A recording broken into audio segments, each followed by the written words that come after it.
کہ میرا منڈا سوچتا ہے کس طرح نکلنا ہے. کلاس میں بیٹھے ٹیچر کو پتہ لگ جائے تو کلاس سے نکال دے. یہ تو اللہ ہی جانتا ہے سوچے کیا ہیں. جو سوچیں تھیں باقاعدہ طور پہ پہلی بار یہ ہوا کہ میں نے بڑا سوچنا شروع کر دیا. بڑا کیا سوچنا شروع کیا کہ میرا ایک کلاس فیلو ہوتا تھا, وہ ناظم تھا ہمارے ونگ کا, تو میں اسے کہا کرتا تھا کہ یار میں بڑے ہو کے کتابیں لکھوں گا. اچھا یہ عام بات ہے کہ جب بھی آپ اپنی کلاس کے لڑکوں سے ہٹ کے سوچتے ہیں وہ سارے کہتے ہیں چھڑ نہ آئے بہ جا رام نت, تو کتابیں پڑھتا ہے نہیں جن نہیں لکھیں گا. ٹھیک ہے جی. میں کہتا تھا یار میں کچھ کر کے دکھاؤں گا. وہ سارے کہتے تھے کہ یار آرام سے بیٹھ جا, یہ جو کام کر رہا ہے یہی ٹھیک ہے, وہ بڑا کام کرنے کی ضرورت نہیں ہے, کوئی ضرورت نہیں ہے. حضور والا میں نہیں سنتا تھا. میرے پاس خواب بڑے تھے, میرا قد کاٹ, میری عقل, میری تعلیم, میرا فہم, میرے گھر کے حالات, میرے مسائل بہت زیادہ تھے. خواب بہت بڑے تھے. خواب یہ تھے کہ میں نے پاکستانی یوتھ کے لیے کام کرنا ہے. خواب یہ تھے کہ میں نے کتابیں لکھنی ہیں. خواب یہ تھے کہ میں ڈائریکشن دوں گا. اس ملک میں سب سے زیادہ گیس, بجلی, پانی کا مسئلہ نہیں ہے. یہ ہال 125 سال پہلے بنا تھا. یہ ہال جب سے بنا آج تک سب سے بڑا مسئلہ گائیڈنس ہے. انڈو پاک کا سب سے بڑا پرابلم رہنمائی ہے. یہاں گائیڈنس نہیں ہے. یہاں پڑھایا جاتا ہے, یہاں رٹے لگوائے جاتے ہیں, ہم پڑھے ہوتے ہیں, ہمارے پاس پڑھائی کا کوئی بڑا جواز نہیں ہوتا, ہم کچھ کرنا نہیں چاہتے. یہیں پہ وہ ٹیچرز تھے جنہوں نے سکھایا کہ بیٹا اگر بات چیت کرتے ہو دنیا سے کرتے ہو, کبھی اس سے بھی بات کی ہے. اللہ انہیں سلامت رکھے, نفیس باجوہ صاحب میتھ کے HOD ہیں, میں ان سے پڑھا ہوں. آج بھی ملنے آتا ہوں, ادب سے ہاتھ باندھ کے آتا ہوں, سر کو مل کے چلا جاتا ہوں. آج بھی آتا ہوں تو سر کے گھٹنے ہاتھ لگاتا ہوں. میں کہتا ہوں سر اگر آپ نہ ہوتے تو میں کبھی جون سا وہ آج اس مقام پہ نہ پہنچتا.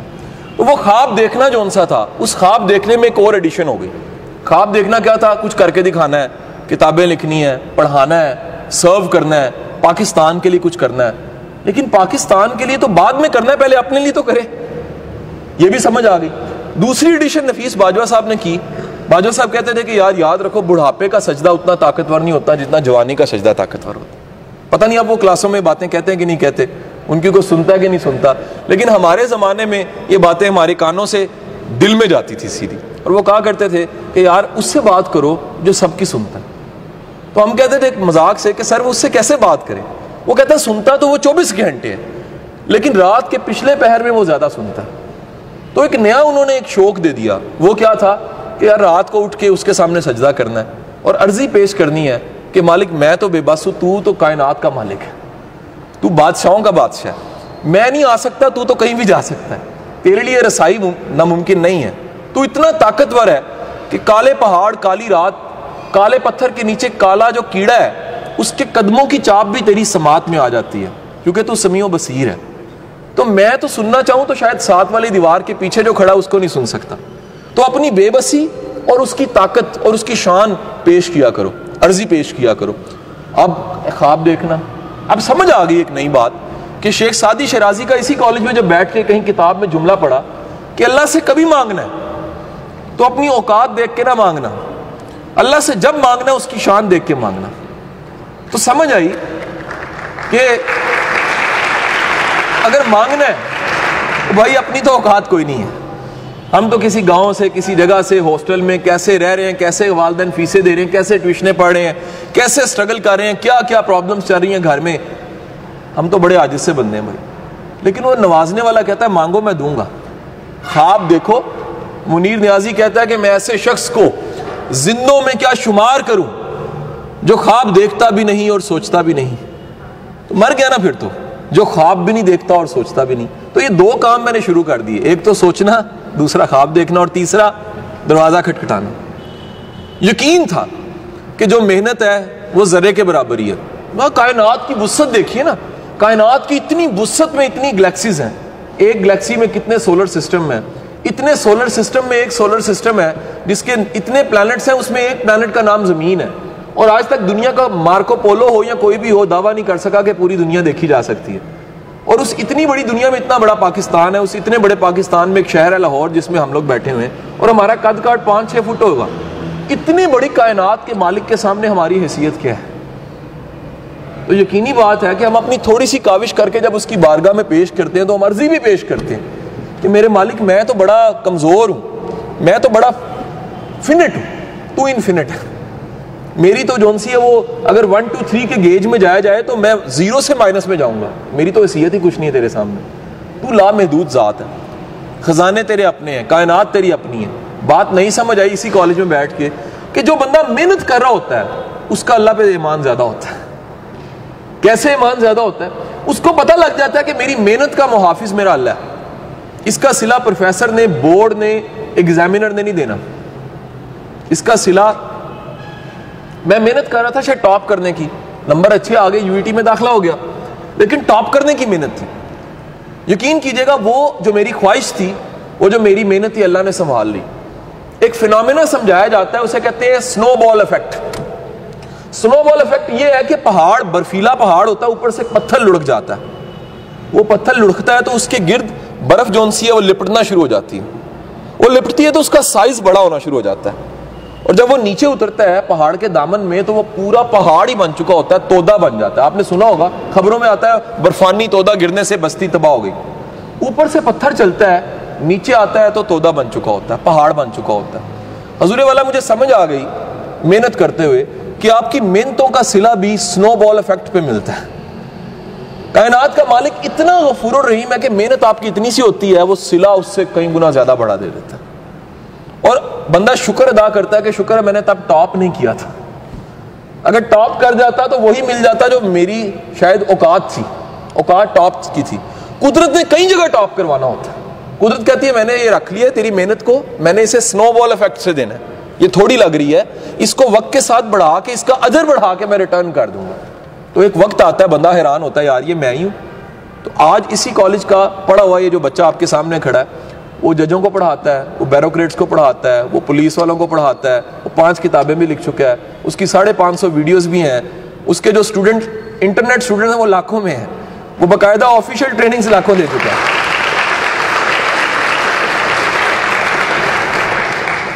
تو حضور والا میری اوقات تو نہیں تھی، پھر میں کہوں گا میری تو بساط اور میری اوقات اور حیثیت بہت تھوڑی تھی، لیکن شاید میرے مالک کی شان، بلکہ یقیناً میرے مالک کی شان بہت بلند، بہت اعلیٰ، بہت بڑی تھی.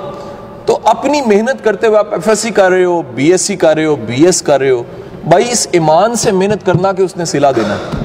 اس سسٹم نے جواب نہیں دینی. رازق وہ ہے. پہلا سوال یہ ہے من ربو کا، بتا تیرا رازق جون سا تھا؟ میاں نواز شریف تھا، یہ حکومت تھی، یہ سسٹم تھا، یہ شہباز شریف تھا، یہ کون تھا؟ تم کہو گے وہ میرے مالک تو تھا رازق، کسی کی کیا مجال کے مجھے رزق دیتا. اگر یہ جواب ہوگا تو بخشے جاؤ گے. تو یہ نہ سمجھ بیٹھنا کہ محنتیں، ڈگریاں، جابز یہ رازق ہیں. رازق رب کی ذات ہے. تمہارا کام محنت کرنا ہے، صلہ دینا اس کا کام ہے. وہ کہہ رہا ہے میں رب ہوں، میں رازق ہوں، میں ریٹرن کرتا ہوں، میں رکھتا نہیں ہوں. خدا نے آج تک کسی کا خلوص اور محنت ضائع نہیں کی. یہ اس کی شان ہے کہ وہ محنت کو ہمیشہ ریٹرن کرتا ہے، خلوص کو ریٹرن کرتا ہے. وہ اتنا غیرت والا، اتنا اعلیٰ ظرف رب ہے. وہ کہتا ہے تمہاری آنکھ میں مکھی کے برابر، اگر سر کے برابر بھی آنسو آ جاتا ہے میں بخش دیتا ہوں. اس کی بخشش کی اتنی بڑی شان ہے کہ وہ بخشنے پہ آئے، کہتا ہے اگر خوف خدا سے مکھی کے سر کے برابر بھی آنسو آ گیا میں بخش دوں گا، کہ میرے بندے نے مجھے دیکھا نہیں، میری خشیت سے، میرے خوف سے میرے سے توبہ کر لیے، معافی مانگ لیے. تو حضور والا یہی عمر ہے ولی بننے کی، یہی عمر ہے دانشور بننے کی، یہی عمر ہے ایک بڑا سائنٹسٹ بننے کی، یہی عمر ہے بڑا انجینئر بننے کی، یہی عمر ہے چارٹرڈ اکاؤنٹنٹ بننے کی، یہی عمر ہے آرمی میں جانے کی، یہی عمر ہے جرنیل بننے کی، یہی عمر ہے بڑا انسان بننے کی، بشرطے عظمت کا بیج اس عمر میں لگا لیجیے. اگر عظمت کا بیج اس عمر میں نہیں لگاؤ گے تو میرے بھائی پھر بن کے کچھ بننا بڑا مشکل ہے.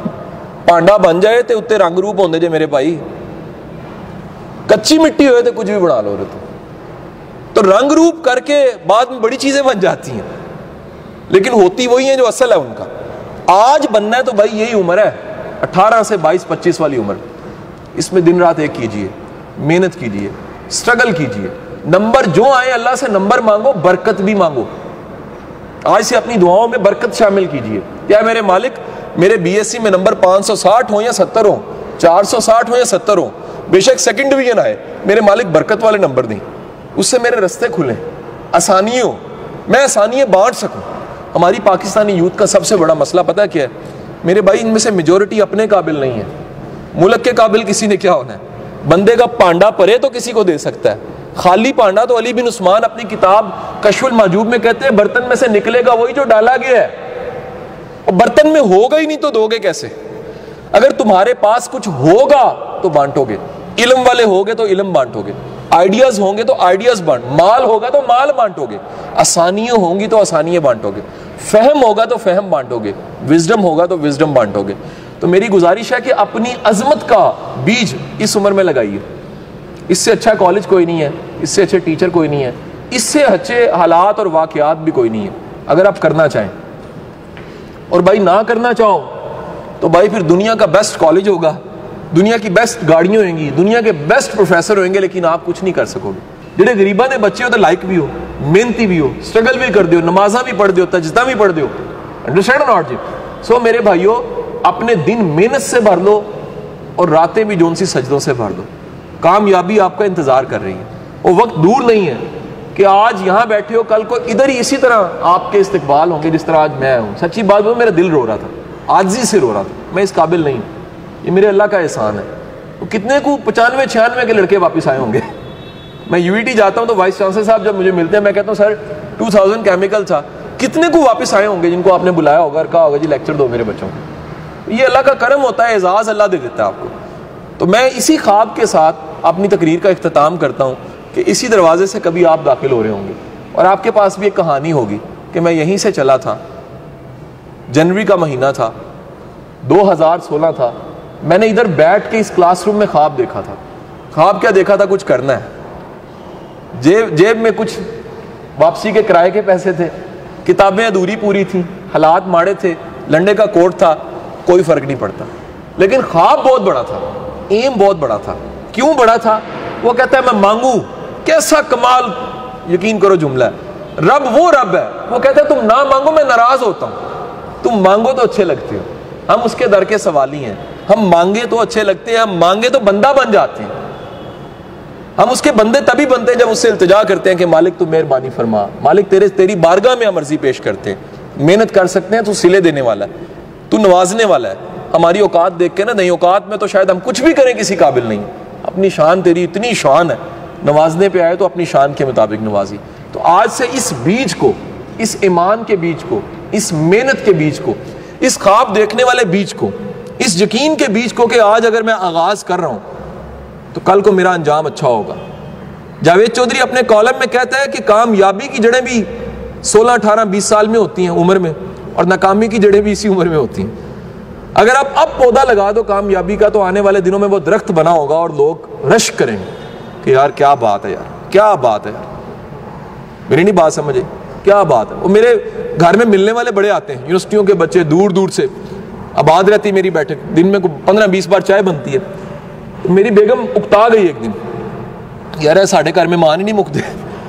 ایک گھر میں وہ جو کام والی محترمہ تھی, چھوٹی بچی ہماری باجی, اس نے پوچھا باجی اینے بندے کیوں آندے نے ملن واسطے؟ وہ کہندی اینے قرض لیتا ہے واپس کر دے.